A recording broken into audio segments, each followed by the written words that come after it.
This episode of Addressing Gettysburg is brought to you in part by me, audiobook narrator Mike Scott.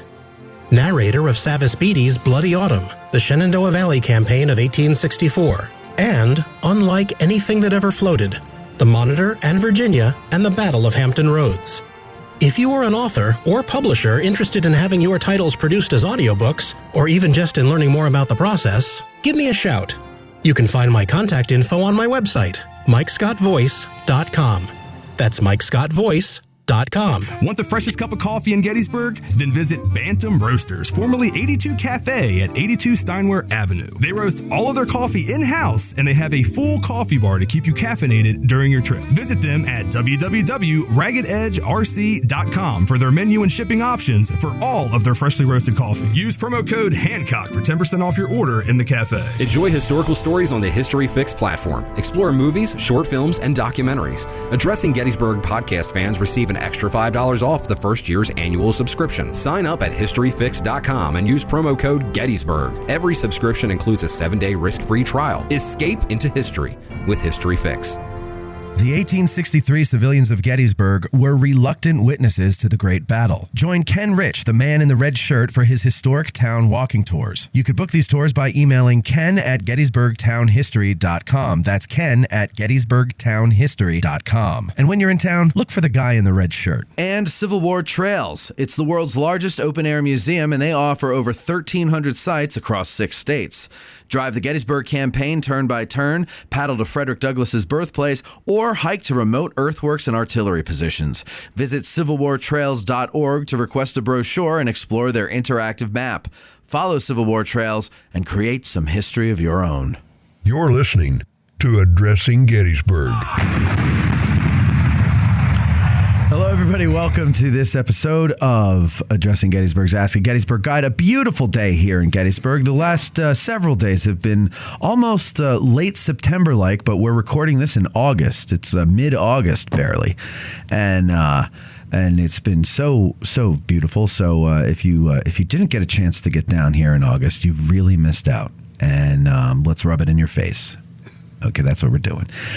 Today we are talking about one of the more grand and interesting and visited monuments on the battlefield. That would be the Eternal Peace Light Flame of Hope and Sadness. What is the official name of it, Charlie Fennell, our guest today? Yes, it's peace eternal and a nation united. So it's the eternal peace light. The eternal peace light. That's what we're... Not really eternal, but that's what we call it. Right. It's not eternal. We'll get into that in a bit. But the idea, it's symbolically eternal. Yes. But they're talking about eternal peace, not eternal flame. Flame. Yes. That's right. That's the Bangles. That's it. They did eternal flame. But let's start with it here. So 1913, yes. The veterans all come here, and they're sitting around and they say, you know what would be nice? If we had a monument dedicated to eternal peace between the North and the South.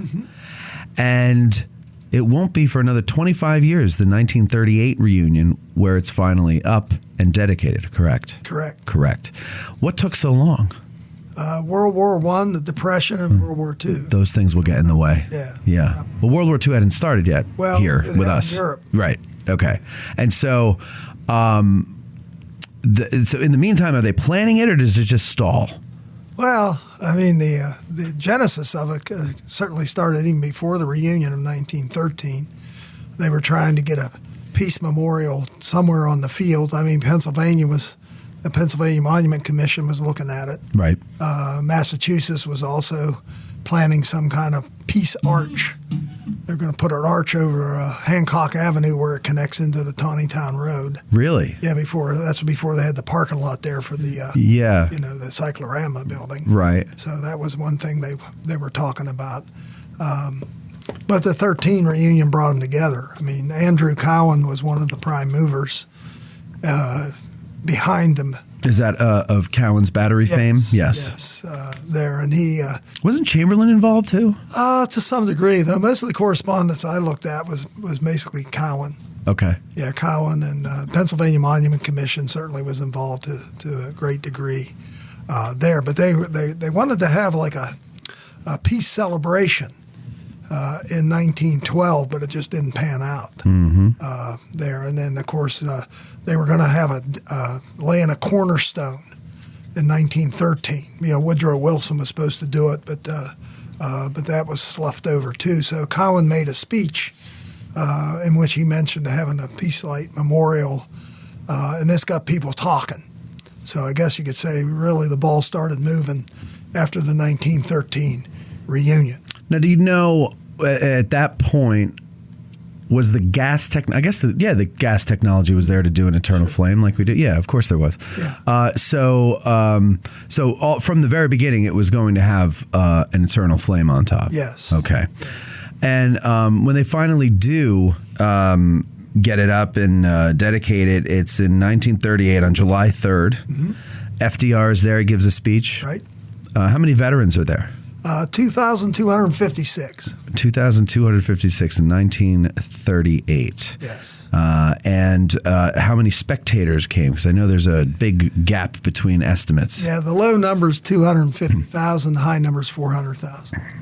And they're all out there on the field, like Forney Field or Forney Farm and everything, right. just right out on the field and the road. I'm assuming they probably closed the road. A sea of humanity. A sea of humanity. I've never seen. Is there a photo of that somewhere? There is. Yes. Okay. I'd like to see that photo. That's hard to imagine. It's taken. Let me think of the perspective. You can see the Peace Light, and then off to the right, there's where the veterans were. They had a canopy over them. Right. And then the whole field is full of people. People baking in the sun. They said there were quite a number that didn't get there because of traffic problems.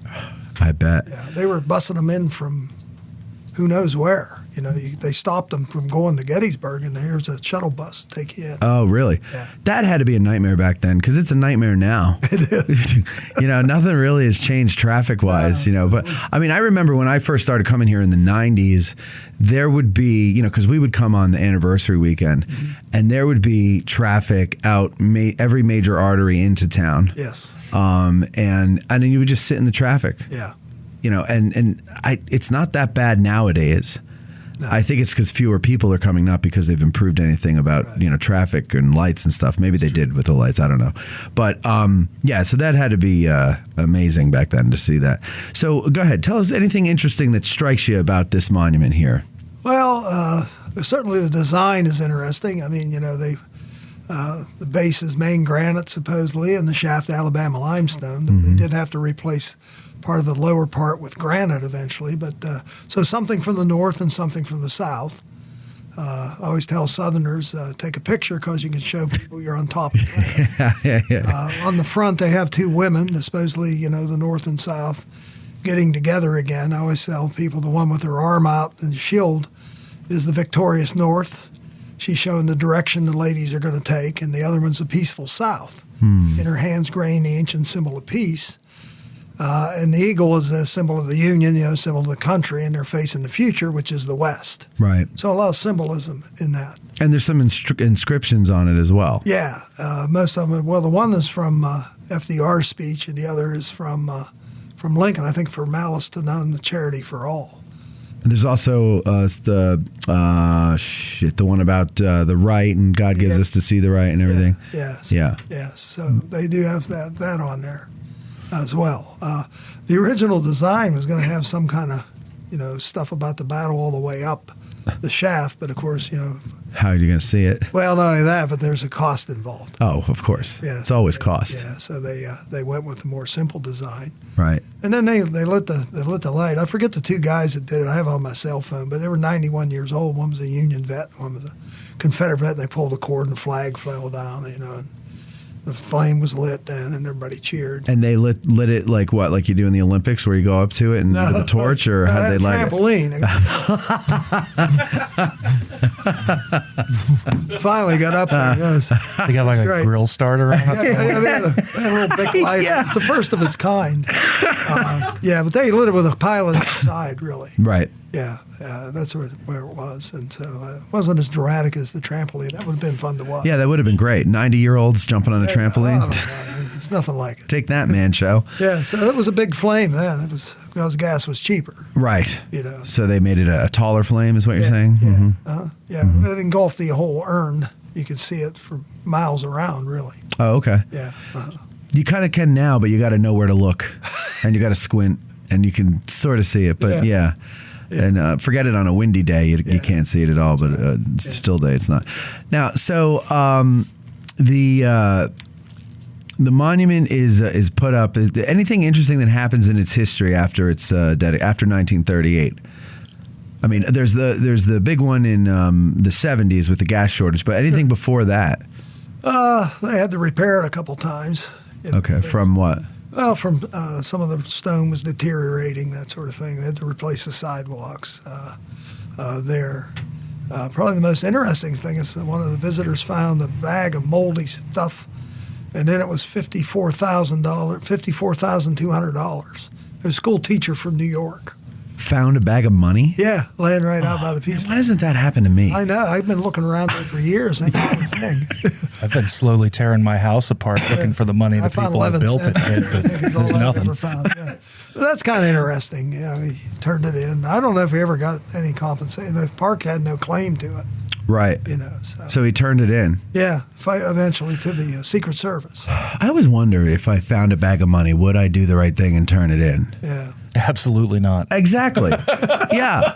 It always comes back to that. Yeah. Absolutely not. Finders keepers. Finders keepers, government weepers. That's right. Okay, so that is an interesting one there. Do you know during its lifetime, was it well, there was a hotel there, wasn't there? Yes. Was it right in front of it, or was it across the street? Across the street. Across the street. Yeah, it was across the street. So where the Forney Farm was? It was opposite the Forney Farm. The Peace Light Inn. The Peace Light Inn. Yes. Now, was that there when you started coming around? No. No, so it was gone long before you came around. Yep. And how long did it last? I don't know. It was the 1970s, I think I took it down. Okay. And it was probably put up in the 50s? Yes. So like 20 years maybe? Yeah. The Forney Farm we mentioned. Yes. Now, so folks, if you've never been here and you don't know where this monument is, this might not even make any sense because you've never been here, but it's up the Mummersburg Road, and it's on Oak Hill. Yes.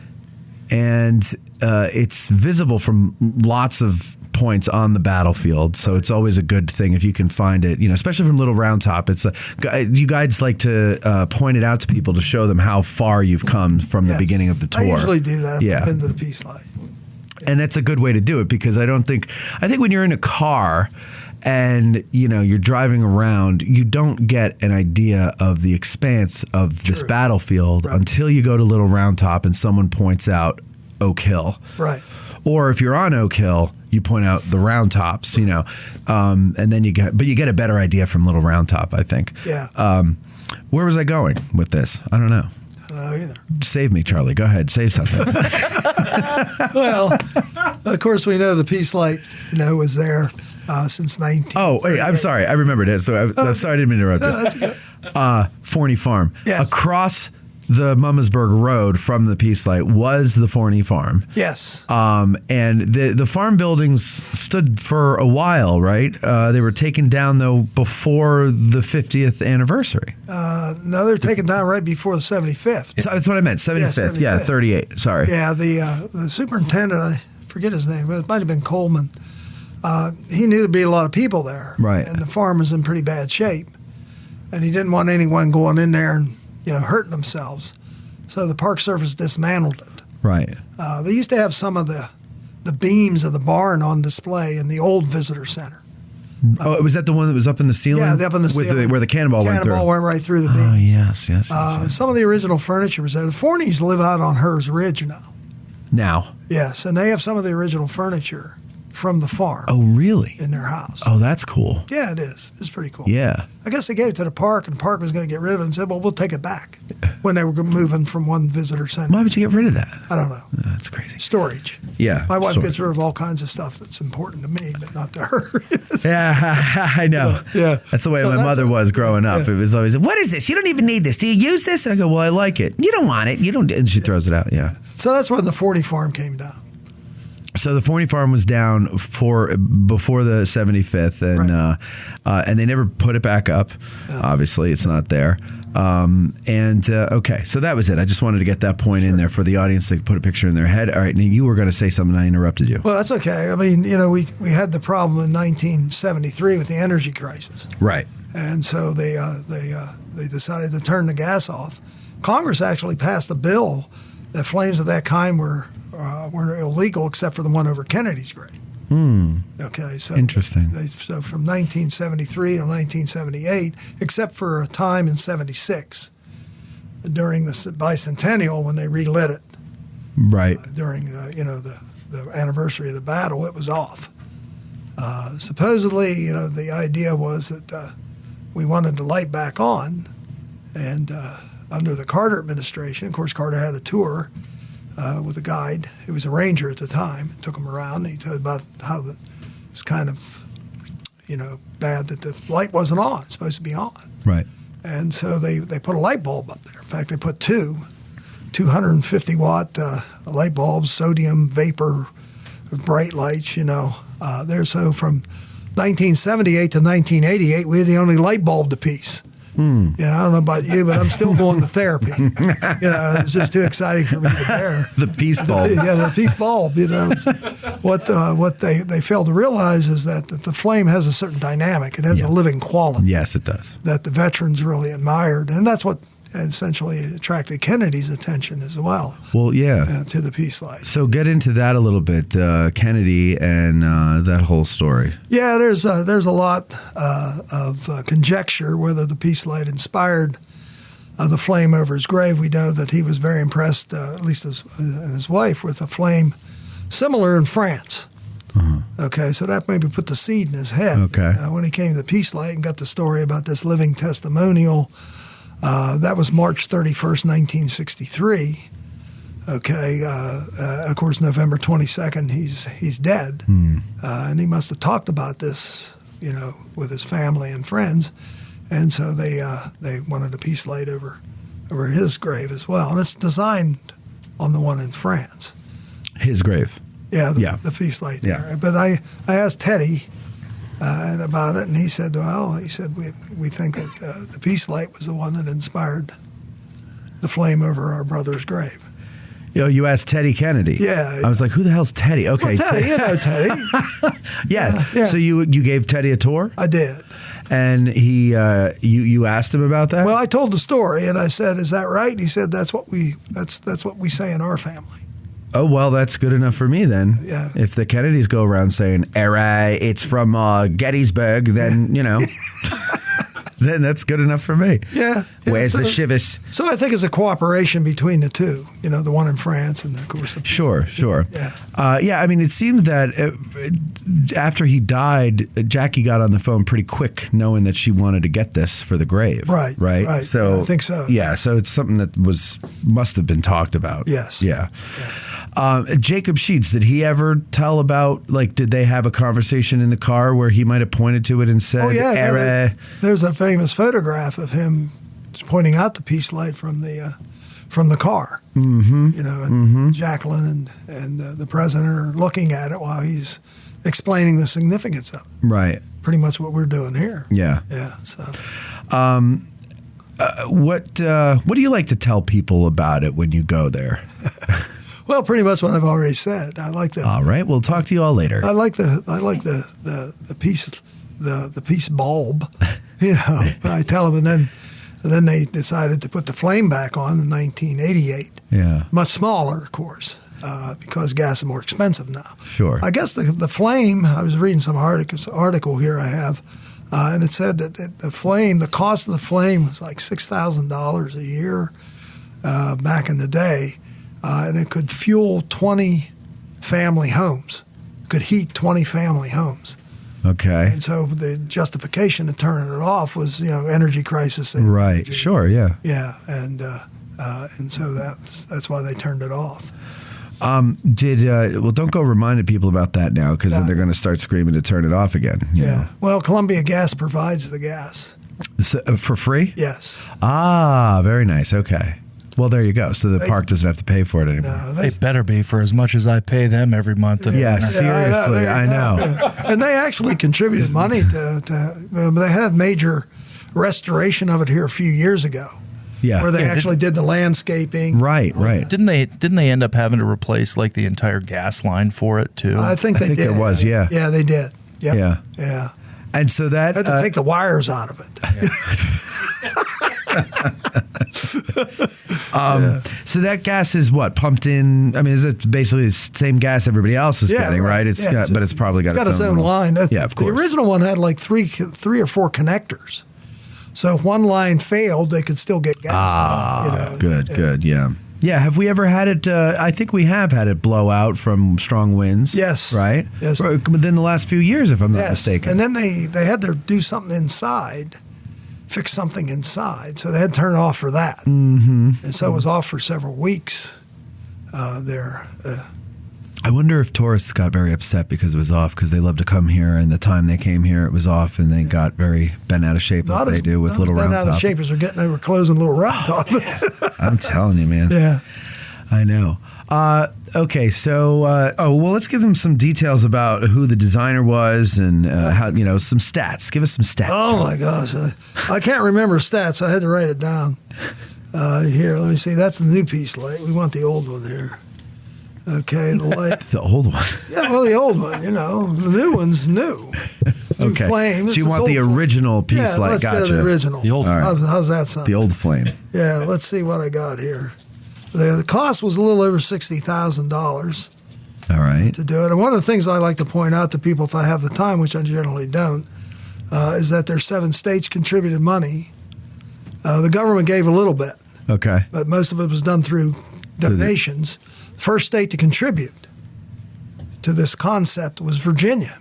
Interesting. Yeah, and then Pennsylvania jumped on board right after that. But 2 states, Tennessee and Virginia, fought for the other side. Yes. So it might be, I haven't checked this because I have better things to do with my life, but it might be the very first monument put up with money willingly donated by both sides. Right.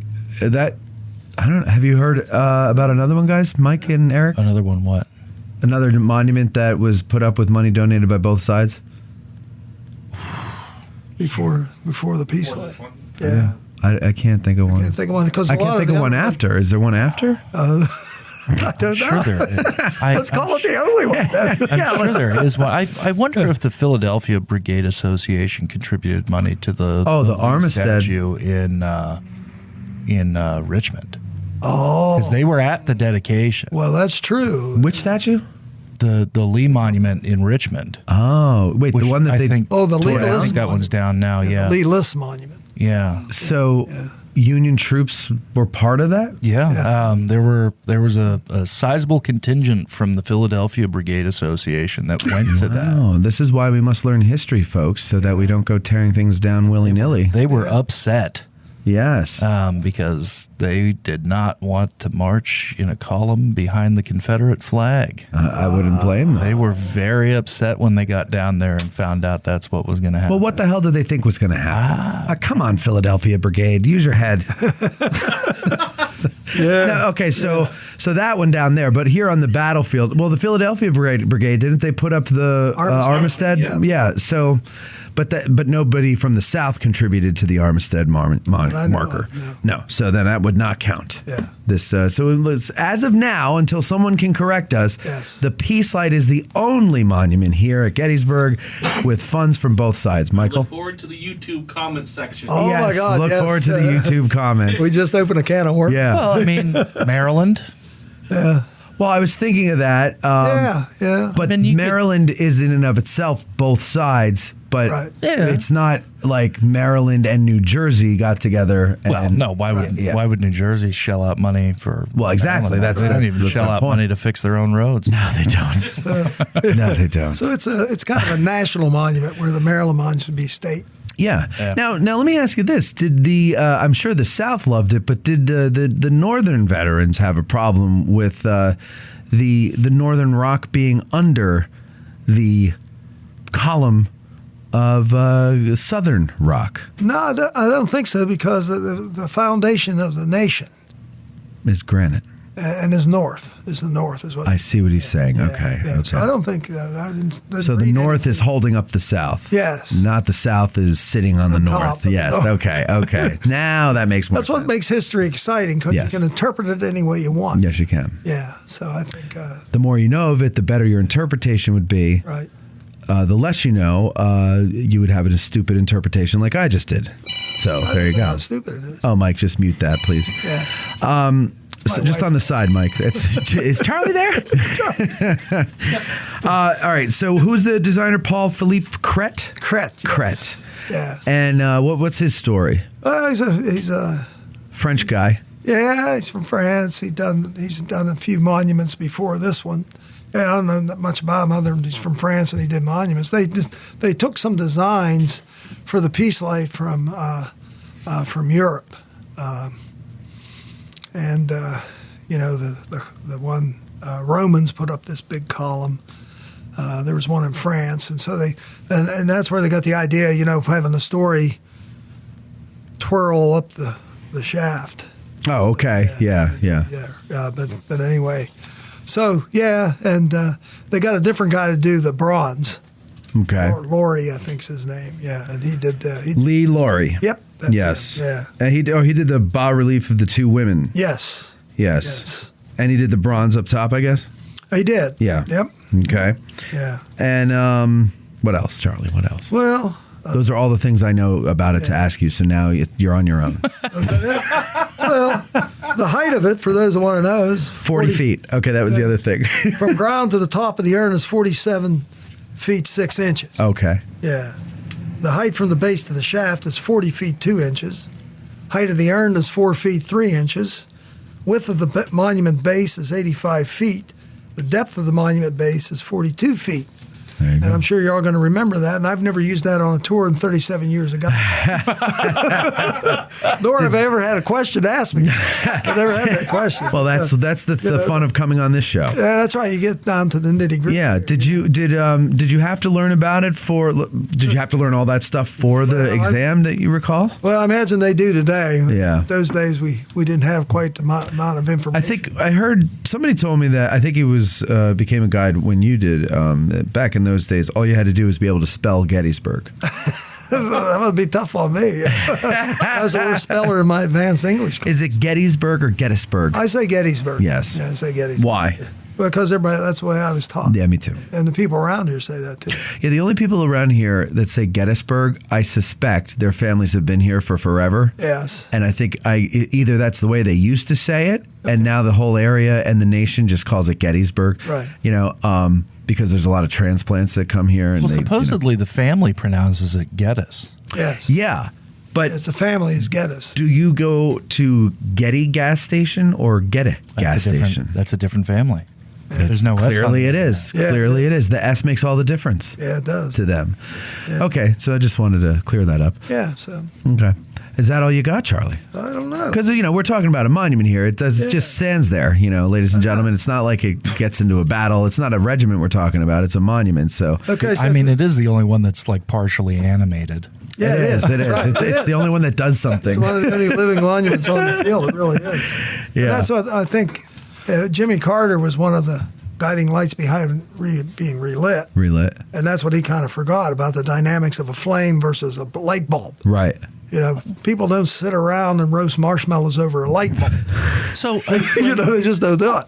Although some of these flashlights they make now, they can actually roast they? marshmallow. When- Oh, yeah. when Carter brought Anwar Sadat and Menachem Begin up here I during wish I had my the soundboard. Camp David Yes. Accords, do you know if they went there?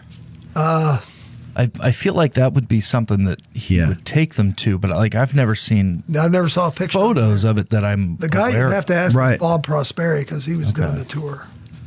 Yeah, he was doing a tour. But that's a good point, though, Eric. Like, you would think that he would take them and say, hey, look what we did.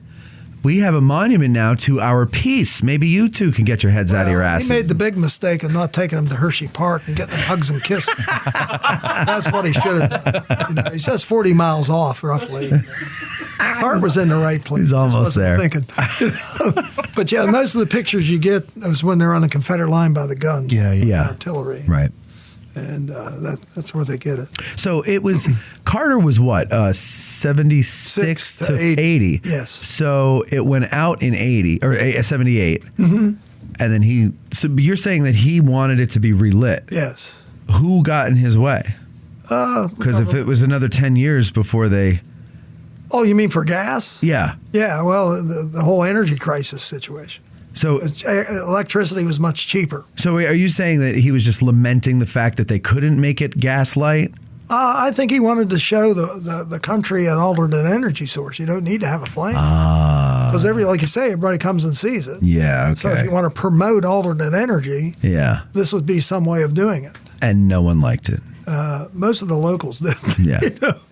I mean, just looking at pictures of it, yeah, it looks if you never saw the flame, you wouldn't be that upset with the light bulb. Correct. But if you saw the flame, what's this? Yeah. No, there is something, like when you're out, back when you used to be out there after dark. Yes. When you were allowed to be. Yes. The good old days, we call it. The golden years of the park. We used to cohabit with the ghosts. Yes. Indeed. If you'd go out there, a gust of wind would come, you would hear the flame, making that flame noise when it gets blown and stuff. And it feels alive. Yes. There's an energy to the area because of that, especially at night, because then you can see the actual light a lot more clearly. So yeah, I think a flame is better. Okay. And we all have humans have a romance with flame. Yeah. Right? Yes. Fire. Yes. We love to sit by a campfire. You could put 6 Rhodes Scholars around a campfire, and they would eventually end up sitting there staring and drooling like someone who had a lobotomy. Because there's something hypnotizing about a flame, a fire. Yeah. So it's much better to have. Yeah, there was something else I wanted to mention. I forgot. They did have an anti-nuclear demonstration at the Peace Line. No nukes? No nukes, yeah. I forget exactly when that was, but that was the big demonstration. It wasn't to turn the flame off. It was no nukes. Right. Maybe they ought to use nuclear energy. Speaking of, I wonder if nuclear they weren't flame drawing power from 3 Mile Island when they put the light bulbs in. I think that's I think Unit 1 went active in either 77 or 78. Yes. Huh. That's something worth looking into. Other than the pandemic, that's the only time they really shut down Gettysburg. Was when you had the 3 Mile Island. 3 Mile Island? Yeah, nobody came. I didn't realize. Yeah, it was very sparse here as far as visitation. Well, hell yeah. Yeah, the energy crisis didn't do it. But I don't even like going over that bridge over the Susquehanna. You could see 3 Mile Island. I'm like, get me away from here, So, yeah. All right, so that's all you got there, Charlie, for the background? Much. All right. Except if you want to know what the light cost, it constructed at $5,931 to put the light bulb. Just the bulb? Yeah, the bulbs and stuff, yeah. Operated lantern consists of 2 150-watt, high-pressure, sodium diffuse coated lamps. Oh, very nice. We should get those for our houses. One operated continuously, the other would light automatically in the event the other one failed. Okay. So eternal. Yeah. Type of thing. At the moment of failure, a light would go on at the base of the monument, alerting the park superintendent, who would come out with his trampoline. No, that's not true. But they had it was the super that had to do it. It was like the red button, for the nukes, the bat phone. The bat phone, yeah. So they had that there. That was probably, I don't know that it ever failed. The one light. The right. Yeah, I don't know. I've never come across anyone that ever had to use it. Go and change it. Yeah, go through that light bulb, It's only there for 10 years. I do like the idea, though, that the superintendent has to sit there at night watching the light to see if it comes on, and then he has to get on his trampoline and change the bulb. It's always a vision I have at Long Lights in Hanover. I love the idea of the torch being lit by 90-year-olds on trampolines with a torch. You'll never get that out of your head. No, I won't. I have to see that now. All right, so what we'll do is take a break, and we will come back with questions from our patrons. That's how you get to ask a question on Ask a Gettysburg Guide. You got to be a patron at patreon.com/addressinggettysburg. We'll be right back after these words. If you're a lover of history, then go to trhistorical.com. There you'll find apparel, drinkware, decor, and more, featuring a wide range of interests from the ancient world to the Cold War. Looking to make an impression with the perfect gift? Well, TR TR Historical now offers gift cards and a vintage wrapping service for a truly unique presentation. And our listeners will receive 10% off plus free shipping in the U.S. when you use promo code GBERG1863. So go to trhistorical.com, TR Historical, for the love of history.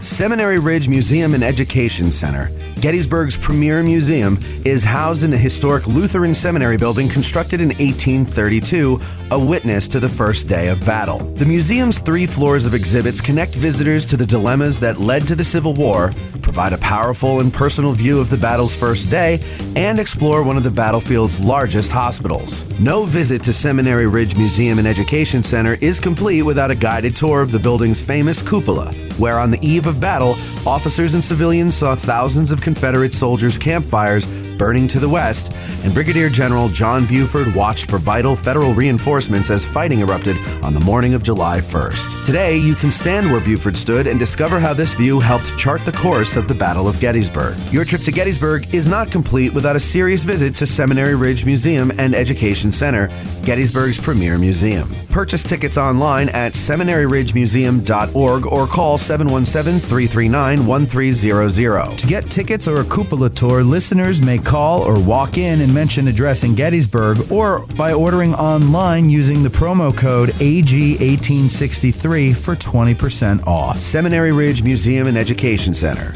It began here. There's a devil to pay.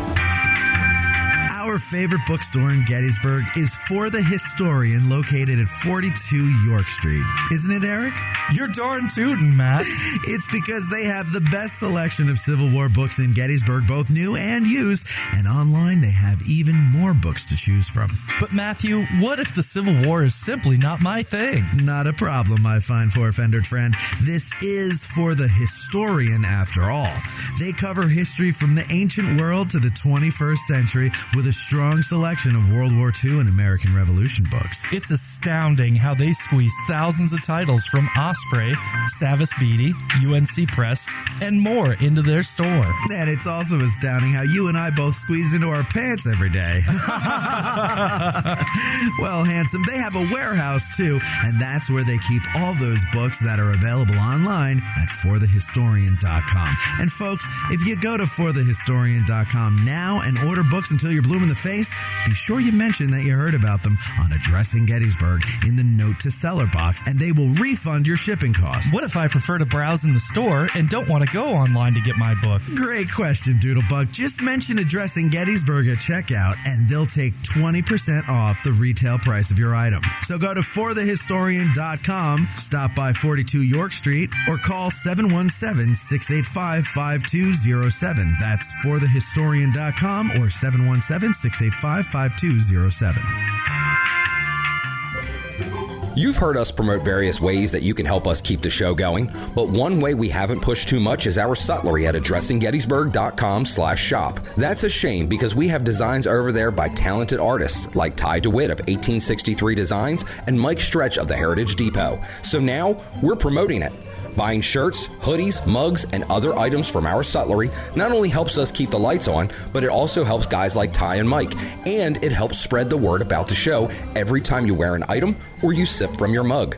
So head over to addressinggettysburg.com/shop and grab some merch. It's the perfect Christmas gift for the Gettys nerd in your family. That's addressinggettysburg.com/shop. Hey, Gettysburg business owners. Winter is just around the bend, and you know what that means. No tourists. But just because people aren't coming to you doesn't mean you can't bring your business to them. If you ship, you're still in the game. And if you're a seasonal business, the time to advertise for your next season is in the off-season when people are making their plans. So what's an affordable yet highly effective way of reaching those people? Well, it's not radio. It's not TV, and it's certainly not print. Step out of the Jurassic era of advertising and run an ad on Addressing Gettysburg. We just reached 1 million downloads, and we're growing by the tens of thousands every month. Beyond that, our audience is happy to support those who support their favorite podcast. So email sales@addressinggettysburg for more information about advertising on our show. We look forward to helping your business grow. That's sales@addressinggettysburg.com.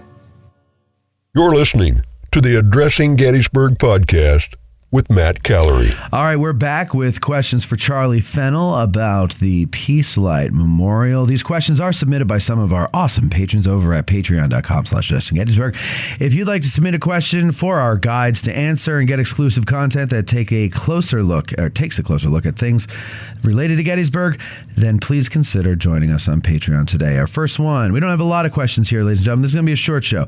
Brian Derenick. Did I say it right, Eric? Yeah. I think I did. How was the location for the Peace Light Memorial selected, and were any other locations on the battlefield given serious consideration? Great question, Brian. That's good. I have an answer. Good. The original spot they wanted to put it was on Big Round Top. Oh. They looked at Big Round Top, and that was mentioned in the early correspondences where they wanted it. That would have been they amazing. wanted it there because it overlooked the battlefield. Yeah. Okay, so for whatever reason, that was not feasible, probably because where are you going to put a monument that size on Big Round Top? Yeah. Even if you tore the tower down, it still doesn't have the width. Space. Yeah, the width. You'd have to So they looked flatten around. the top of the mountain. Yeah, and they or the came hill. up with the idea of out at Oak Hill, the two things that were cited and the choice of location by the Pennsylvania Commission and the Commission for the Peace Light was that it was high. So I think they wanted it visible. Yeah. Oak Hill's 630 feet high above sea level. They also cited accessibility. They wanted people to be able to get to it. Well, they put the steps there. They said go Makes up. sense. Yep, You walk up there. I mean, the Park Service is kind of a little paranoid about people sitting on monuments, getting on monuments, but the veterans wanted you to have access to them. Sure. Yeah, and so those were the two considerations. I would also interject that there were some that thought if you put it, let's say you put it down on Hancock Avenue. I mean, there was some discussion about maybe near the angle, for example, being the high water mark. That would be symbolic. But it would be lost with all the other monuments. It's just but it's huge. Yeah, but so is the Pennsylvania monument. That's true, yeah. So is Vermont. So is the U.S. And regulars. the U.S. regulars. Yeah, so you got a lot of big ones there. So I think putting it out there made it stand out. Yeah, it does. Yeah, so- I can't imagine it anywhere else. Yeah. Although it would be cool to have seen it on Big Round Top if they could have done that. That would be awesome. But see all these people dying trying to get up there. Yeah, exactly. It's like building the Golden Gate Bridge. That's quite a climb. And so maybe that also deterred them from putting it there because the veterans get older and they're not as mobile. Right. Oh, that's a good point too. It's harder to get up there. Yeah. And you've got to run a gas line to it. Yep. That's true. Yeah, you do. Like that's that's a rock. It's a big pile of rocks with some dirt on it. That's Big Round Top. Mm-hmm. So. Yeah, it sounds like a good idea until you think about how the logistics of it. Exactly. Michael Wilson says, I'm sure that it will be covered, but just in case, why was Oak Hill selected over another more centrally located site? Was it because the first day's battle was not considered as significant as the other day? Well, we kind of answered that for you, Michael, but I wanted to get your name set out there so that you can have a thrill, show off to your kids, say, look, kids, Daddy's on the radio, and all that stuff, and they'll think you're cool. We're just trying to help out, Michael. Thank you. And Chaplain Cox, last question, folks. Chaplain Cox says, great topic. I have two questions. Is there a plan to restore the Forney Farm since it was torn down by the Park Service? And secondly, why was Oak Hill chosen as the site for the Peace Light? Well, I can't answer the second one, but I could do the first one. Okay. There's no plans to restore the Forney Farm. That's a pretty whatsoever. We're pretty certain about that. Yeah, pretty certain. They restored the orchard. That's right, they did. The orchard's there, but no plans, even to, like they do sometimes at Williamsburg, outline the foundations. Right. There are no foundations there, not or visible, or they're covered. Yeah. Well, that's like the Bliss Farm. Yeah. I mean, they're not going to reconstruct the Bliss Farm. No. Right. No, that's not what they're in the business. In fact, when we had Chris Gwynn on talking about just all of the interpretive things that were going on whenever that was, I think winter or spring, the Warfield House was something we were talking about, and someone had a question about that. And then someone had a question about the Bliss Farm, I think. Yeah. And they said, are you ever going to rebuild and restore? No, you can't restore what hasn't been built. But yeah, and he said, no, we're not in the business of doing that, but we will restore something that is in existence, but we're not going to rebuild something. Back in the 60s, I think, or early 70s, they went in and did some work on the Timbers Farm foundations. Interesting. Yeah, and they kind of went in and cleared it out and stabilized the foundation, but there was no talk about restoring the farmhouse and barn itself. Now that's an interesting one because I visited that. Tell people where that is because most people have never heard of the Timbers Farm. Yeah, it's off. What is that? Sykes Avenue goes out around to Brook Avenue. It's off to the left there. When it makes that curve to Brook Avenue, where you see Brooks monuments, right? You just stop the car there, and the first curve in, and go to your left, and it's back in there. Yeah, you got to kind of go off on a little footpath in the woods. Yeah, I used to be able to find it easier when it was all overgrown.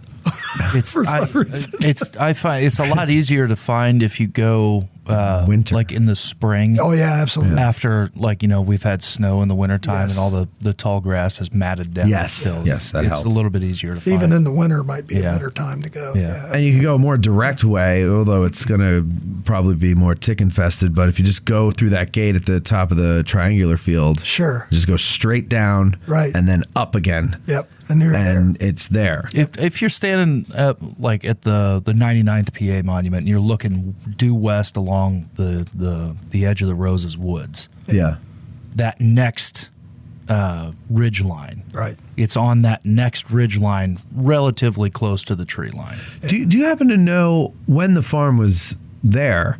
Where was the farm lane? How did they get to the farm? That's a good question. They probably came off the Emmitsburg Road. So, and it would have been straight out, or would have kind of maybe come off of the road that the farm? Yeah, the road that goes to the Slider Farm and the Weichert owned it.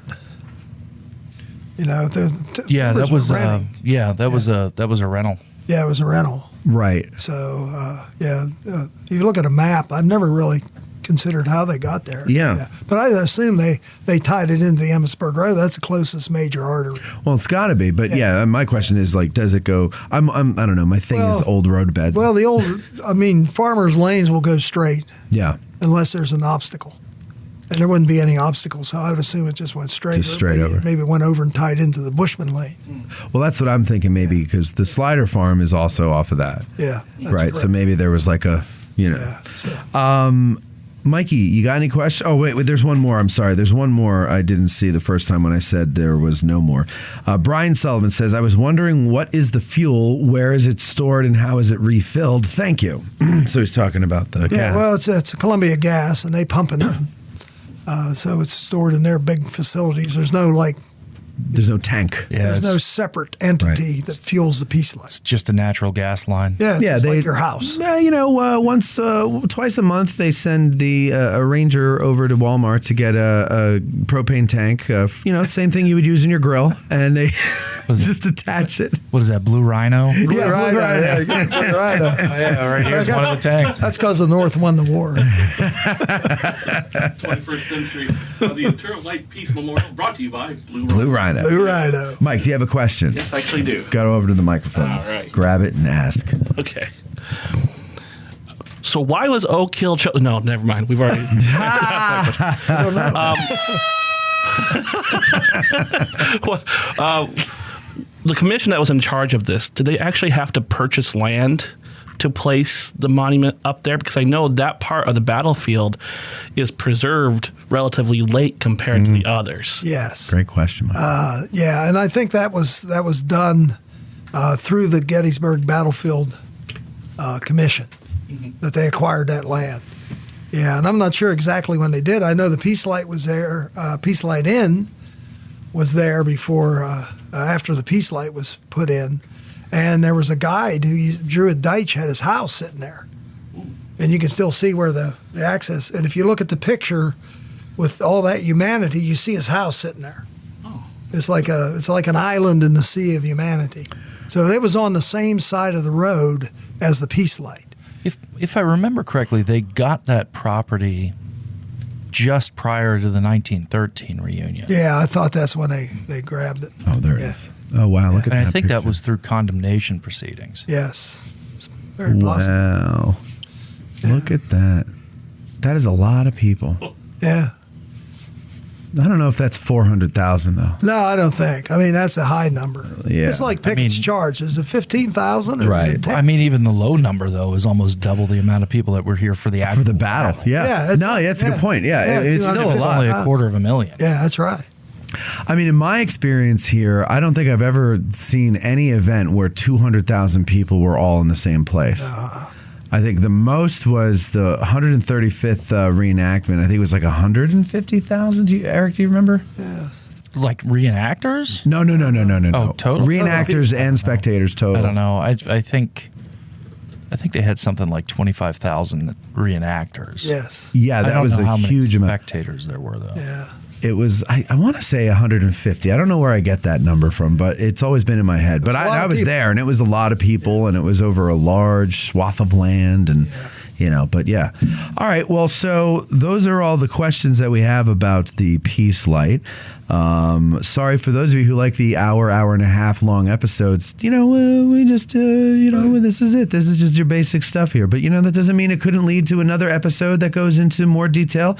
Depends on what you guys are interested in and what you write into us about. Charlie, thank you very much for doing this. Thanks for having me. Mike, thanks for your contribution. No 6 questions submitted, though.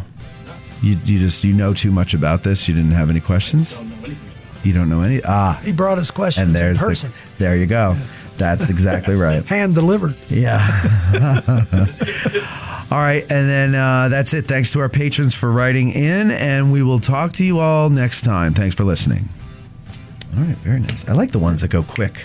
Good question, though. Yeah, that was a good question. 1913. All right. So there's that. Now we got like an hour till the pizza comes. Okay. Need a Corps badge or other insignia for your uniform? Then check out the Badge Maker. Here's what some of his satisfied customers had to say. Miranda said, I ordered an identification disc from Joe and it's fantastic. He hand-stamped it exactly as I wanted. Greg said, my unit has purchased from him in the past quality badges and good service. And Jerry S. says, the Badge Maker is the go-to place for accurate replica Civil War badges. So go to CivilWarCorpsBadges.com and attach a message with your order saying you heard about him on Addressing Gettysburg. Our hearts so stout have got us fame, for soon 'tis known from whence we came. Wherever we go, they dread the name of Garryowen in glory. Instead of spa, we'll drink down ale and pay the reckoning on the nail. No man for debt shall go to jail from Garryowen in glory. Instead of spa, we'll drink down ale and pay the reckoning on the nail. No man for debt shall go